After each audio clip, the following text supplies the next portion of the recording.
This is Donald Parham. You're listening to Chargers Unleashed, part of the LA Football Network. Stay jiggy. Hey, this is Chris from the second, Chargers outside linebacker, and make sure you check out Chargers Unleashed. Shout out to Chargers Unleashed, Sebastian Joseph Day, you know the vibes, we outside. You checking in with Mike Williams from the LA Chargers, and you're tuning in to Chargers Unleashed. You're listening to the Chargers Unleashed podcast with your host, Dan Wolkenstein and Jake Hefner.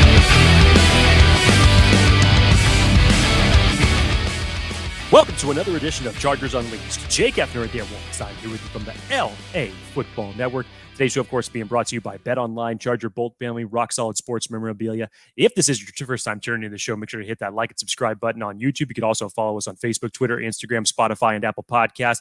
Dan Wolkenstein, Super Bowl week officially kicks off. A lot of the LAFB team is already down there in Radio Row. Super Bowl 57 on the horizon. But we're not talking about that today, are we? That is not the subject matter. Nor are we talking about the incredible Pro Bowl that we just witnessed. No. Hashtag sarcasm. No. Why not? It was so good.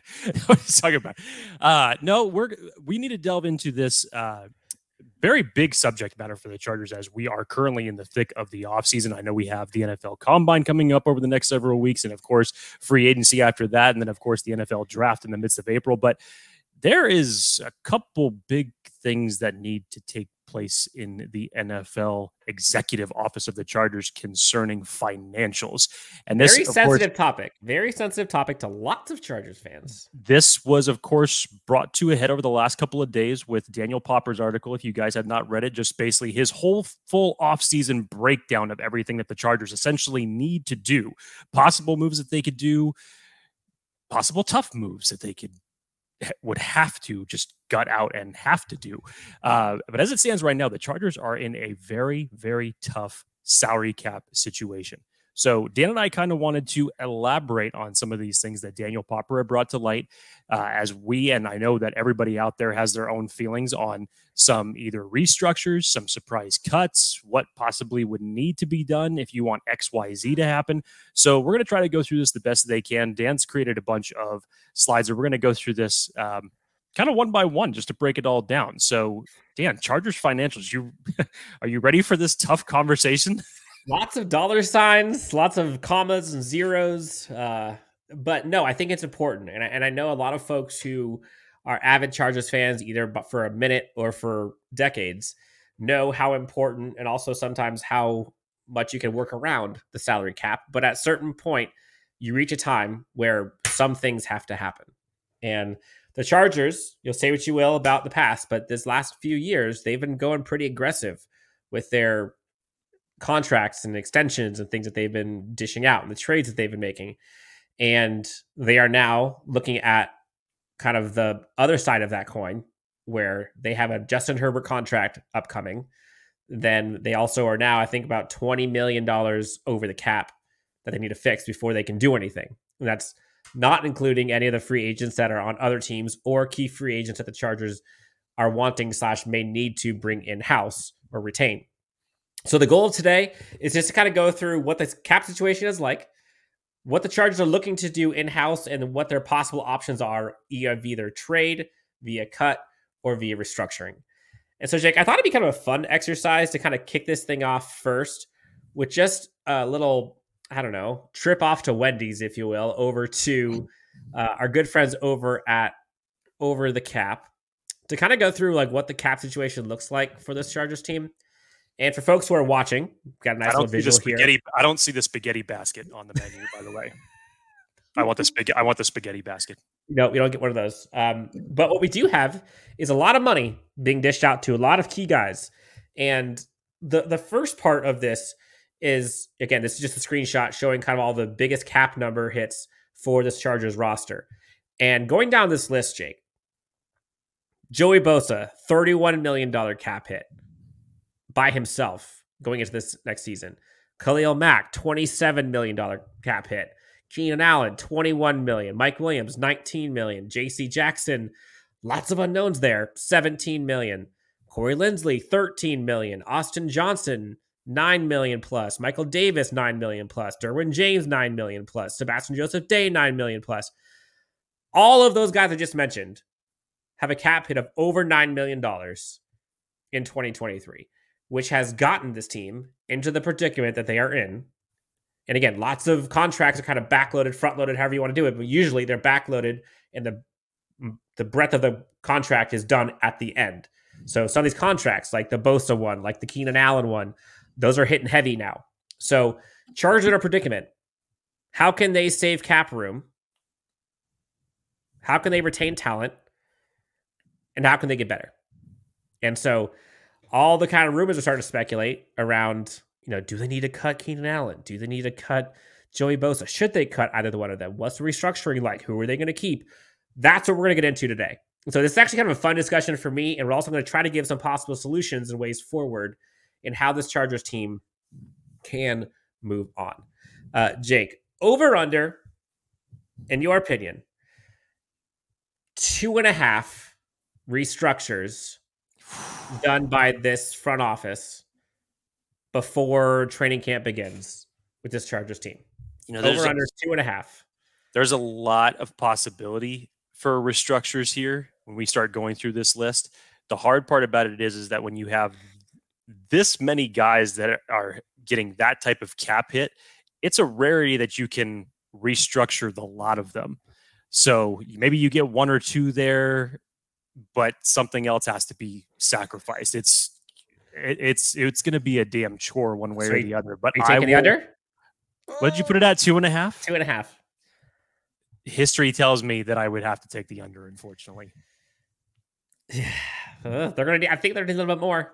So on that somber note, let's tell you about our friends over at BetOnline, who remains your number one source for all of your sports betting needs this season. Always find the latest odds, team matchup info, and player news and game trends over at BetOnline for any sport that you watch that is out there right now. Always the fastest and easiest way to bet on all your favorite sports and events. Head on over to betonline.ag and join and receive your 50% welcome bonus with your first deposit, and make sure to use that promo code BELIEVE, that's BLEAV, to receive your rewards. BetOnline, where the game starts. So Jake, just got to give some perspective on what this cap number means and why it's so important. I think folks need to kind of see visually sometimes what cap hit means to some of these guys in terms of, like, can this be fixed? But before you get to the fix, like, the team needs to go forward ideally as is, but it's kind of hard to do. So some of the free agents that I think are important that the Chargers team are going to have to consider re-signing, at least consider, if not have to re-sign. Jake, you and I have talked about the resurgence of Trey Pipkins. We've talked about the importance of a talented linebacker, specifically how impressive Dutrinkel has looked. Jake, you brought up Bryce Callahan as a name that is now on the market again. Morgan Fox, Kyle Van Noy, all of these guys, key Chargers free agents. Donald Parham's another one. Nazir Adderley's another one that are currently not on the Chargers cap hit for 2023. So if any of these guys need to be re-signed, that's more work that has to be done from a salary cap rework perspective in order for it to be achieved. Again, Chargers are currently minus $20 million. So at this point, none of these guys are coming back. For context, that is sixth worst cap situation in the NFL. So let's make no mistake about it.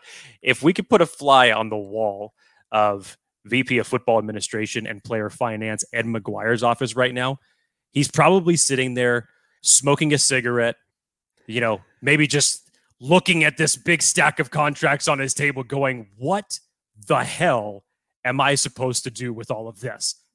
Talk about somebody's job that I would not want to have this current offseason, because Ed McGuire is going to be one busy man. But if there's one thing that Ed McGuire has proven, that for as long as he has been with this team, and especially over the last span of the last 5 or 6 years or so, he has shown that he is capable of putting together some very creative contract numbers that actually end up benefiting the Chargers more so in their short term. So let's see when it comes to restructuring possible contracts. Let's see if he can work his magic again. So of those guys, and there might be other ones that I'm not having here, which ones do you think are the most important? And then maybe rephrase. Other than Drew Tranquil, Trey Pipkins, are there any other guys on that tier of like the, in my opinion, most important re-signings, regardless of cap hit, but just value to the team? You know, I still think that Drew Tranquil and Trey Pipkins are 1 and 2 at the top of the list in terms of guys that need to be re-signed. As much as I would like to have Bryce Callahan and Morgan Fox for the way that they played this year, I think you have depth at the corner position, and the Chargers may be comfortable giving that slot position to Jasir Taylor now. Morgan Fox earned whatever contract he's going to get this year. That's for damn sure. So it just may be one of those ones that, given what the Chargers cap situation, depending on what you're able to free up, and let's not forget the Justin Herbert contract situation that we've heard that they want to get that done sometime this offseason, sooner rather than later. You just may not be able to bring a guy like Morgan Fox back, unfortunately. I think I agree. And so essentially what the Chargers have to figure out is how they want to move forward with their current roster. And basically the options that this team has is they could either cut players, trade players, or restructure their contracts. So we're going to kind of go through what those look like and then also go through some possible solutions here. Jake, you've heard, I think I'm going to kind of start this thing off with, let's start with like the restructuring possibilities. You've heard a lot of people that are basically saying like Keenan Allen, like he's got to get cut. Like he makes too much money. He's some people are saying he's slow, which I disagree with. He's still very efficient, very effective. But a lot of people are saying like the Chargers have no choice. Once they re-sign Mike Williams, they now have no other choice but to cut Keenan Allen. Categorically, that's false.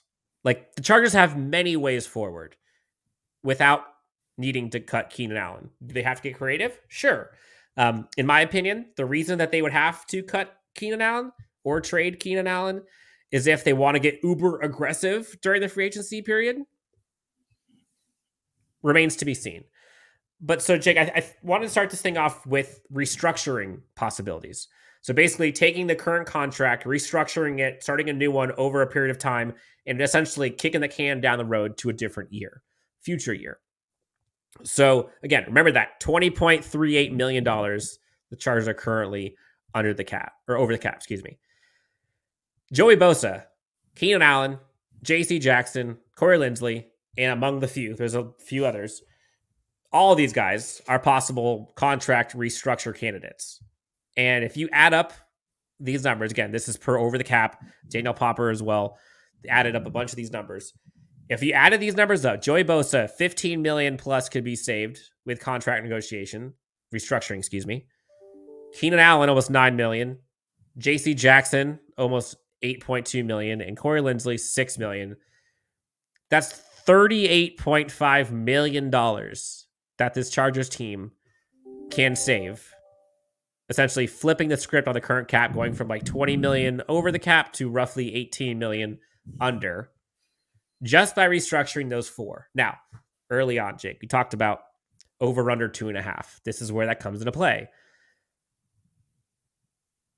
In theory, they could easily go over. Should they go over? Depends on what type of finance guy you are and where you are with this team and your belief in it being able to win it all next year. But of the restructuring options, which do you find, Jake, to be the most possible? It's really tough when you look at it. I mean, Joey Bosa, yes, obviously, as the biggest possibility in the cap hit that he has, you would think that that would be an easy target to free up a good chunk of cap space. Keenan Allen's interesting, Dan, because I'm kind of on the middle of the road with this, because Keenan essentially has 2 more years left on his deal. Not to say that I don't want him as part of this team, because I do. I would much rather have him in a offense that includes Mike Williams, Joshua Palmer, and hey, maybe a speed wide receiver that you get this coming draft. But I would just be interested to see how this, if you were able to restructure this, exactly how it would look, considering how much time he has left. Because to me, I personally think whether he's restructured or not, that this would be his last year with the Chargers if he plays, which makes this an interesting situation. If you trade him to gain assets for him, obviously a team would have to eat, what is that, Dan? 17 million of what his contract actually is, somewhere around that neighborhood. So they would have to absolve that. And I'm assuming that you could probably get, maybe best case scenario, maybe a conditional 3rd round pick that could elevate to a 2nd, depending on playing time, given his injury history. So maybe that would be best case type of scenario that you could get. Is Keenan Allen worth a 1st round pick? Sure. But because of his contract status, that's what makes it hard to request a 1st round pick from anyone. Right. So I think contract knocks that down a little bit. Age knocks that down considerably a little bit. And you have to take into the fact his injury history does knock that down a little bit. So that's why I kind of put it, ideally in that ballpark as far as a realistic option goes. Mike Davis. Are you referring cut situation? Cut no, scenario? No. But this is another interesting aspect here, because there is possibly, I don't know how you could possibly risk cutting Mike Davis, considering the fact that you do not know what JC Jackson is going to look like when he comes back and what type of time frame his recovery is going to be. And let's call it what it is. Mike Davis played spectacularly when he was called upon to come into the defensive lineup. So I know that from a number standpoint of what that looks like, but I don't see how you could do anything but possibly even try to restructure that, even if you can get that far. No, I agree. And Jake alluded to it. $17.5 million if you were to cut or trade for draft capital for Keenan Allen.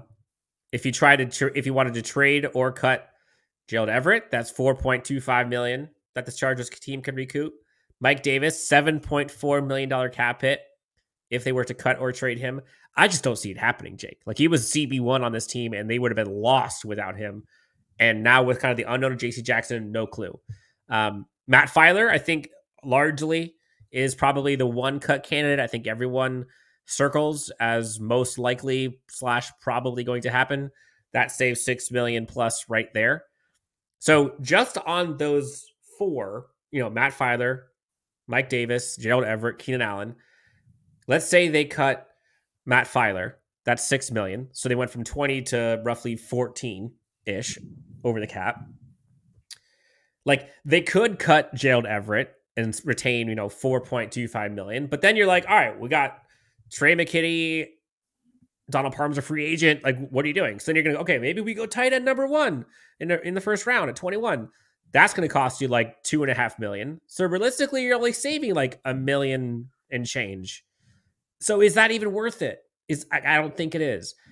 Getting rid of Mike Davis for $7 million as a CB1 for your team with the unknown and risks of a JC Jackson and his play, and seeing how well this secondary played towards the end of the season, is that worth it? I don't think so. The Keenan Allen one, Jake, and this is kind of this is a tough pill to swallow for me. Keenan Allen is and has been and will probably always be one of my favorite Chargers to ever play for this team. I love his swagger. I love his play style. I love his efficiency. I love his personality. He's always been a Chargers guy through and through, always been honest, and he always wears his emotions on his sleeve, and has been a baller for this team. Like, literally 3rd and Allen. I remember going to watch the Buffalo Bills game in person at the soccer stadium, and he just roasted them all day long. Kellen Moore and lots of people have talked about speed that's required on this offense. Keenan Allen is not speed. Now, you can win in other ways. $17 million added to your salary cap is awfully intriguing and opens up a lot of possibilities in both the free agent pool, as well as contracts, as well as the draft, and just cap space flexibility, if you will. Like, that's hard from a team building perspective, in terms of, like, Justin Herbert taking away his wide receiver 1. Like, oh, that hurts. But also imagining a future where the Chargers have flexibility, where they have Mike Williams, Josh Palmer, and Gerald Everett as kind of the core on Austin Eckler, obviously. They can go out in the draft or free agency, look at tight end and or wide receiver with speed to kind of fill that in. Justin Herbert can, in theory, carry the load with this new offense with Kellen Moore. Like, there's a path there. It could happen. Would it sting? Would it hurt? Yes. So I would cry if it happened. But on the same side, I would kind of understand it. Do you feel the same way? Like, am I crazy? Like, years past, I'd be like, not a chance in hell, no way. But like, I kind of understand it, and where Daniel Popper comes in talking about like, there's a strong possibility that Keenan Allen could be cut. I should say traded, not cut. We're not, unfortunately, we're not talking about a 25-year-old Keenan Allen here. We're not talking about someone who's in the early parts of his contract.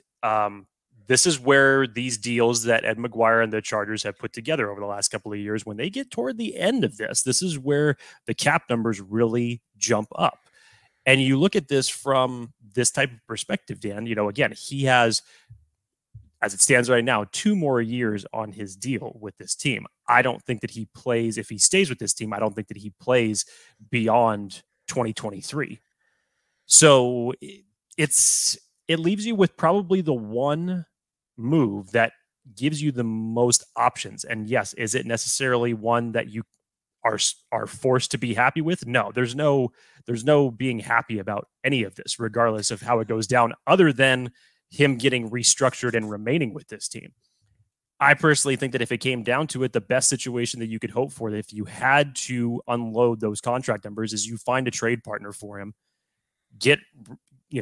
dump that entire cap hit and get some assets for Keenan Allen now as it stands, because he has proven that he is still a valuable playmaker. Do I want to see it? 100% absolutely not. I would love for him to remain with this team. This offense, no matter how it looks, no matter what personnel is in it, is better with Keenan Allen on the team. But just given the current Chargers contract situation, it's hard to where one of these big number players, you just may not be able to avoid a tough decision. Yeah, and I think this is where it gets challenging, because you look at Keenan Allen, for example. If, let's say, they were to cut or trade Keenan Allen, that could save them almost $18 million, 17.5. If they were to restructure it, they could save almost $9 million. So there's like roughly, I don't know, a $7 million delta there, $8 million delta between the two. Is that $8 million worth losing like the consistency and worth losing the history that him and Justin Herbert and his offense have had? I don't know. Like that's the tough decision to have, versus if you're going to cut or trade versus restructure. And again, like, restructuring takes 2 to tango. Like, both guys need to be able to want to do this, both the team and the player. There is the possibility where the team can go to Keenan Allen and say, hey, we're a little beyond the pale. You still got lots of years left in theory, but given the current cap situation, we might just need some help from you. Would you be willing to take less? If you're Keenan Allen, do you want to take less? Like, I doubt he would. I mean, I doubt he would do that to stay here, given everything that's gone on with him and this franchise. I just don't see it. Do you? It's a tough question. I will not speak as if I am Keenan Allen. I wouldn't even speak for myself as if I was in that situation. It's tough. It's just a very tough scenario. And the biggest thing here is that we have to remember, outside of what we're looking for in this upcoming season and freeing the immediate cap space, Justin Herbert is ready for his contract extension, and the Chargers want to get that done sooner rather than later. You still have the contracts of Joe Burrow, Lamar Jackson. I mean, hell, there were reports of Daniel Jones getting some absurd contract, and you damn sure don't want that to be a comparative to what Justin Herbert has done in this league already. So they want to get that done as soon as possible. If this was Justin Herbert's sophomore year, there could be a little bit more flexibility here, and in terms of what you were looking for the short term. But they are now have to keep that vision in terms of that cap space for him now moving forward. So realistically, let's just go through these real fast, because I do think it's important to kind of go through some possible solutions to this. So I kind of just created a little intro exercise for folks to start kind of thinking through how this possibly could move forward in a positive way. So in my eyes, perfect scenario, perfect case for setting up success for 2023 and 2024. Again, we'll take it as a year-to-year basis. Remember, like Brandon Staley has to win this year. Kellen Moore has to win this year. Tom Telesco has to win this year. So in my eyes, perfect scenario. Contract restructures for the following guys: Joey Bosa, J.C. Jackson, Corey Linsley, and Keenan Allen. And in this, given what the Chargers have and offensive linemen in the current situation, they've got Zion Johnson, they've got Jamari Sawyer, both of which seem to be very, very promising. The $6+ million cap hit for Matt Feiler just doesn't make sense. And so if you go those 4 restructures and you cut Matt Feiler, just those 4 alone, restructures plus the 1 cut, 5 total transactions, that gives this Chargers team almost $46 million in cap space freed up for this coming year, which would take them from $20 million plus over the cap to then $25.6 million under the cap in the green, able to spend on draft picks, retaining free agents, i.e. Trey Pipkins, Drew Tranquill, and possibly going out there in the free agent market and picking up someone, whether it's a speed wide receiver, whether it's more offensive line depth, whether it's a safety. There's a ton of safeties on the market now. That's just one way. And again, you could take many of these and kind of interchange them to see what the math is. It's math. It works. Let's say they don't do Keenan Allen.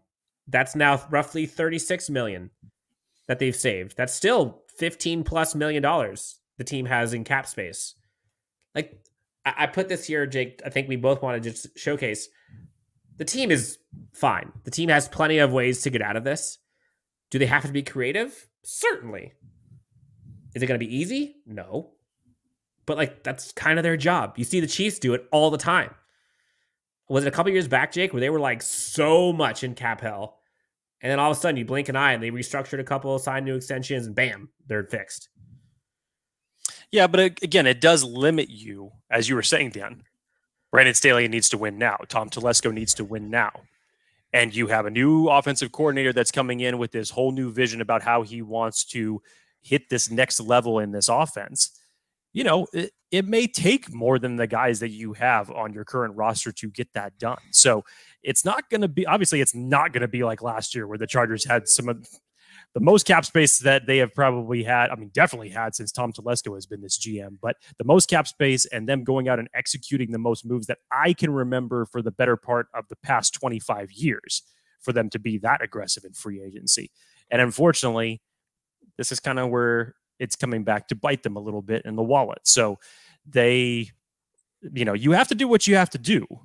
And yes, as you said, is it going to be easy? No. Can you get creative? Do you have options? Sure you do. But that's why I said I don't think that the Chargers are going to have the benefit of being players in free agency outside of in-house candidates that they have, namely Drew Tranquill and Trey Pipkins. Of course, you have to keep the small handful amount to sign your draft picks. But depending on what you could do, and again, based off of what I was telling you earlier, Dan, I don't see if everything that you have up on the screen right now obviously came to fruition, then we wouldn't even have to have this podcast. Really, we wouldn't. We could just shut the hell up. Call me Ed McGuire. Right. But if I'm going to guess maybe half of this happens, best case scenario, half of this happens. Which half do you think is best case? Like, which half do you think is most likely to happen? I think in my opinion, Matt Feiler, I think is probably going to happen. Feiler is the consensus that definitely will happen. I think Bosa is most likely going to happen. You look to Bosa for his cap hit. I think you have to do something with that. And then if we can again, the gray area with Keenan Allen, we hear the comments from Tom Telesco as far as how much he said publicly that he values him. But then you start hearing rumblings from the inside and just it may end up being one of those hard pills to swallow that you just can't get around. I don't know. The J.C. Jackson one is fascinating because we're in such uncharted territory with this injury. And, in terms of leverage, like I don't know how that's going to go for him. like in moving forward. Like it's a lot of dead money, but also like we don't even know if he's going to play again. So like, does it make sense to restructure it and kind of give some securities to JC? I don't know. That's a whole different discussion. I think the Keenan Allen one, like in my opinion, what I think is most likely is the Chargers restructure Keenan Allen, Joey Bosa, JC Jackson. Those are 3. And most likely are going to be cutting Matt Feiler. And this allows them to have Mike Williams, Keenan Allen, go get a wide receiver or 2 for speed, keep continuity. You can arguably keep Gerald Everett. You could possibly go get a Dalton Kincaid or go get someone crazy for a tight end, and let's roll. So you think that 4/5 of what you have on the screen right now is going to happen? I think the most likely is going to be Joey Bosa, Matt Feiler. So I think those 2 are going to happen. The JC Jackson one, I honestly have no clue, but I feel like something is going to happen there. So that's 3. And then I think they're going to go to Keenan Allen and say, like, look, we want you to be here. We don't want you leaving, but we want to make this work. In order to make it work, like, we have to restructure this. So yeah, and again, call me the optimist, which I'll sign me up because that's what I am. That's what I see. Hey, man, I'm on your train right now, man. I hope to God that you're right. Because none of this, as far as the Keenan Allen's leaving, don't get it twisted. I am not calling for that has to be the right move and that's what should be done. I'm not calling for that. So I hope to God that you're right, Dan. It's just how often do you see this many big money guys? And I'm talking about this many because the Chargers have quite a few of them. Yep. It's not like 1 or 2 guys that are really impacting your cap and that you can get around that easy with a couple of negotiation talks. There's a lot of decisions from a free agency standpoint that the Chargers have to make here in order just to get themselves back at net zero before they even start getting themselves back in the green. We haven't even talked about Khalil Mack discussion. Like, that's a $27 million cap hit.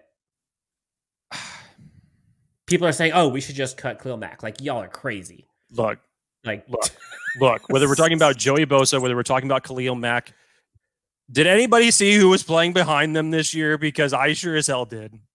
I didn't. That's a good way of putting it. I mean, you can't just cut them and expect that whoever it is that you grab at 21, or if you decide to sign a low-level free agent, that's going to be able to replicate that type of production. You cannot just assume something like that. So I get it from a numbers perspective. It's not the best type of situation, but Joey Bosa, Khalil Mack, when they are healthy and when they are on the field as a duo, they are lethal. Remember week 1, week 2. What the Chargers have failed at is putting better depth behind that group.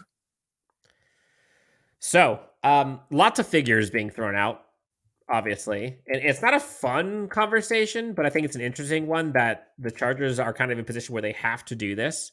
There are certainly some low-hanging fruit possibilities, like the Bryce Callahans, the Morgan Fox, Kyle Van Noy's. Like, I think those contracts are there to be had. Now, do I think those guys have played themselves into better contracts than they probably got this year? I do. Like, Morgan Fox had a great year. Bryce Callahan was a stud. Like, Kyle Van Noy, you saw what he did ratcheting up his end of season. Like, those guys played out their contract pretty darn well. You know what the interesting thing about this is, Dan? Is that the only 3 wide receivers that you have, technically, as far as your starting lineup goes, your 5 that you had at the beginning of the season, only 3 of those as of this moment right now are under contract. Is Guyton still under contract, by the way? Jalen Guyton is technically he's an RFA, but who knows what's going to happen with that situation. And then with DeAndre Carter, he's a UFA right now. There's another one. You already know you have to reload the wide receiver position. There's no question about that.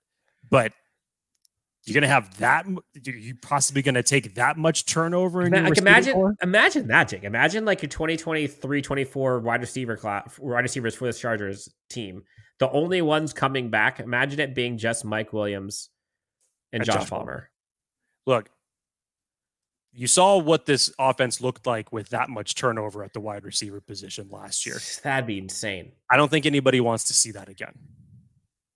I don't think Justin Herbert wants to see that again, if we're being honest. Like, that's a lot to ask. Like, that's basically putting him in a new scheme and a new offense. Like, ugh, that's tough. So these coming weeks are going to be important. Tom Telesco said at his end of year press conference, like, this is kind of the time, we're in the thick of the time now where they start having these discussions and making these decisions about this. So the time is kind of now, at least for some of these decisions. We'll see. Again, Chargers currently $20 million over the cap. They got to do something. But like we said, many options that the Chargers have.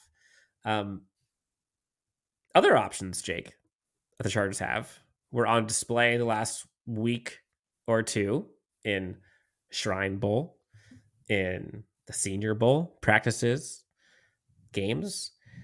I think we should talk about that. I mean, the practices were better than the games. Let's admit that. We weren't fully expecting that. The Shrine Bowl, everybody was begging for just a touchdown. Please, just give me one in the Shrine Bowl.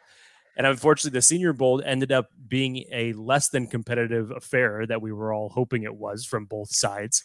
It was pretty much just a stampede from the one side, and it was game over. But the practices were a hell of a lot more interesting than the actual games, which was great because I think that a lot of these guys got more than just 3 hours on a Saturday or a Thursday to display what they got. I agree. So we're going to talk about some of the standouts, some of the things that came out of Senior Bowl week and the East-West Shrine Bowl, possible prospect for the Chargers to be looking at, Chargers fans to get excited about, possible positions that maybe the Chargers fans haven't really been thinking about as we kind of gear up for all things NFL draft. Until then, that's Jake Hefner, Dan Wolkenstein. Guys, gals, thank you so much for tuning in. Go ahead and make sure to hit that like and subscribe. We'll talk to you next time on Chargers Unleashed.